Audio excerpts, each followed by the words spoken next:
Hey everyone, as promised with all my experts this week, we are going to talk about what surprises could happen to the downside. And on Tuesday morning, the first guest is Matt. How you doing, buddy? Hey, good morning, Mike. Great to be here. I'm going to love this conversation. We're actually going to try to squeeze in 4 topics. Again, negative surprises to the Sure. downside. Realize, folks, we're not calling for any of these, but we realize No, as investors that some of these could happen and it would change our plans, right? absolutely. Yeah. Absolutely. Yep. So the first one we need to hit, and again, the reason I wanted to do this conversation with you versus all my other experts, because you and I are both really residential landlords, right? That's Sure. where we play. Some of the guys I talk with, they're buying big ass apartment buildings and all of that stuff. So really the topic is different. So let's keep this residential. Let's keep this again 4 units and below. That's really where the vast majority of our units are. So topic number Sure. one, what happens if evictions and foreclosure moratoriums are extended to the end of the year? And I actually want to posture that if they get extended to 12/31, they're going to get extended to March 30th, because I already can hear people whining, don't evict anybody around Yep. the end of the year. Don't evict anybody in the winter. It's cold, all of those things. So I Yeah. want to postulate what happens if evictions get extended to March 30th, 2022. What does that mean? What happens? Who feels it? All of that stuff. Cause that sounds scary, because that'll be like 2 full years. Yeah. Yeah. I mean, 2 full years. And the other side of that, the eviction piece is also the forbearance piece, right? Hmm. So if you're a landlord that found a way to be in forbearance, Hmm. it's probably not the worst thing. You just have to match whatever your tenants are doing, right? Hmm. The downside to that is that completely changes all of the math, your complete investment strategy, your entire future.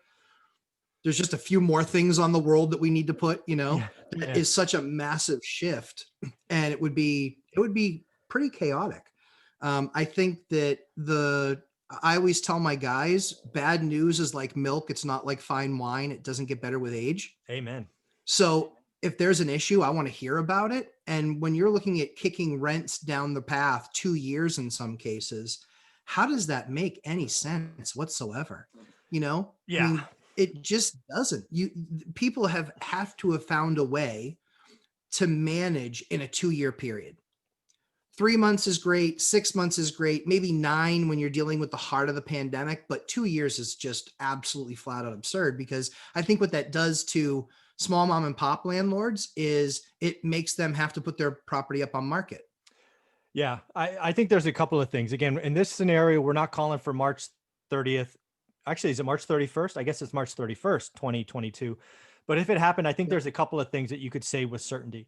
First off, any Yep. tenants that are actually in um, the eviction moratorium, meaning they're not paying rent, there's no chance they're going to make up that money. Because again, two Oh, years, 24 months, even if they had just have $1,000 rental, that's 24 grand, right? All these that's tenants right. are That's going right. to be evicted. They're going to have that on their, well, at least in most cases, landlords will carry through and put it on their credit. And it will be hard to Sure. rent units going forward, right? Because I don't know about you, but one of my criteria is no evictions in the last 5 years, right? That's Sure. and I think so, to lend itself well to that piece as well, is your bank is looking for, if they want to give you a deal, if they want to put you in a position where you can actually go to your bank and say, I want another deal, they're going to look at your losses, Mhm. right?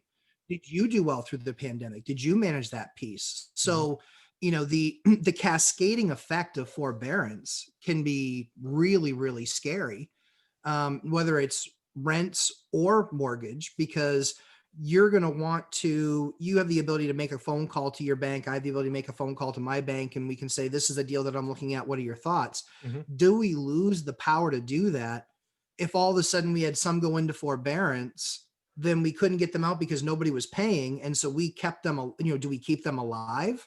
Yeah. Or what does that look like? And with the future being unclear as to what that legislation is going to be, it's really difficult to make a game plan other than trying to do the right thing and keep on paying the bank whether your tenants are paying or not.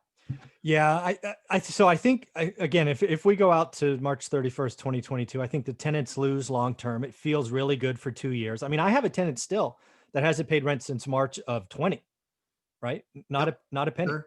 And I guarantee you he will drag this out as long as possible, and then he'll just ghost me. And again, he's going to, you know, I will carry that through. I will hit his credit, and it will be tough for him to get something in the future. But I think the real pain is felt by mom and pop landlords. I'm hearing more and more. Again, what people don't realize is mom and pop landlords, meaning you own 1 to 10 units, that's it, are feeling the greatest pain in this environment, because it takes, if you have 10 units, and let's say you bought them right and you finance them right, if you have one tenant not paying, you're probably pretty close to break even. If you have 2 out of 10 not paying, you're losing money. Because again, even if you got mortgage forbearance, shit still breaks, right? On that house that I have, where the guy's not paid since March, in August, which in my market is hot, right? Meaning temperature hot. The roof mount AC went out. Those cost $6,000. Yeah. Yeah. That's a huge capital expense for you have to do it regardless of if he's paying rent or not. Absolutely. Well, first off, it's the right thing to do, but also you must do it legally. Of course. Right. Well, that's what I'm saying. For me, I always start off at the right thing to do. Right. And then if for some reason something doesn't reconcile there and it's really a judgment call, then you look at the legal piece. But it's always starting off with, agreed, what's the right thing to do? What would I expect somebody to do if I were in those shoes and back? The funny thing is if I weren't paying rent, I probably wouldn't expect somebody to then replace the air conditioner. However, I take the high road and I would do that. So I agree with you. It's really the right or wrong thing to do. But I think to your point is with the 10 units and 1 or 2 not paying, what if they're also staring down the loveliness of potentially a income tax, long-term capital gains tax? Exactly. At 40%. Exactly. If this goes out till March of next year, the mom and pop landlords are crushed. I'm actually already seeing it. This just happened since the calendar flipped. The small multis, duplexes through 4s are already showing up in greater quantity in my market. Now they're grossly overpriced, but dude, it starts with inventory. That's where it starts. That's where it starts. People say, let's get, well, the getting's good, right? Yeah. And they get something on the market and I'll take what I can get for it and let's get it moved. Sadly, in my inventory as of last night in my market is typically on multis, we're about 40 or 50. We're at 2. So not up. No, sadly. And then single family, we're typically about 140 to 150. We're at 6. 6?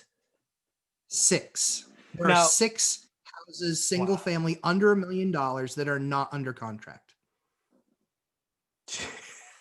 I'm guessing prices are going up in your market. That's all I have. It's ridiculous. Like there was an open house this last weekend and I looked at the numbers and I laughed. 2,000 square feet, 2 bed, 1 bath. It's a duplex in our area for a really, really, really nice 2-bedroom unit in one of these neighborhoods.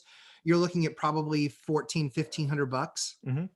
This house sold for, it was under agreement with it on the first day for $350K.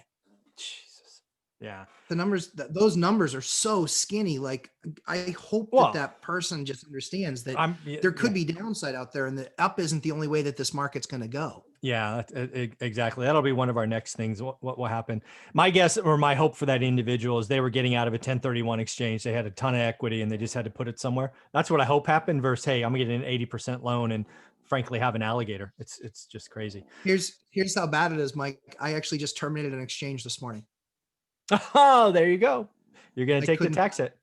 I had to. I couldn't find anything. I couldn't find anything that wasn't 10% over market, that hasn't been sitting there for quite some time, because anything that pops in the market. And in the course of having that exchange, only a dozen properties even touched the market. Wow. That in my market, it wasn't, 40, 50, 60 or over a 45-day span. I can usually count on 60 to 70 properties hitting the market in a 45-day span. And it was, like I said, 10 or 12. Yeah. So again, back to the kind of topic at hand, the small mom and pop landlords, if it gets extended, I even in your market, I would think that some of them are going to be forced to sell and it's going to be kind of get out while the getting's good. So like in my market, what you would ultimately start seeing, maybe it's March, maybe it's April, maybe it's May, is rising inventory at stupid prices. And then as that happens, prices go up, deals don't happen. Then you're going to find out who has to sell because they'll be doing Right. price drops. Chasing it down. That's right. Yeah, chasing on the way down. So any other thoughts about evictions going out to 2022 that would be a downside risk?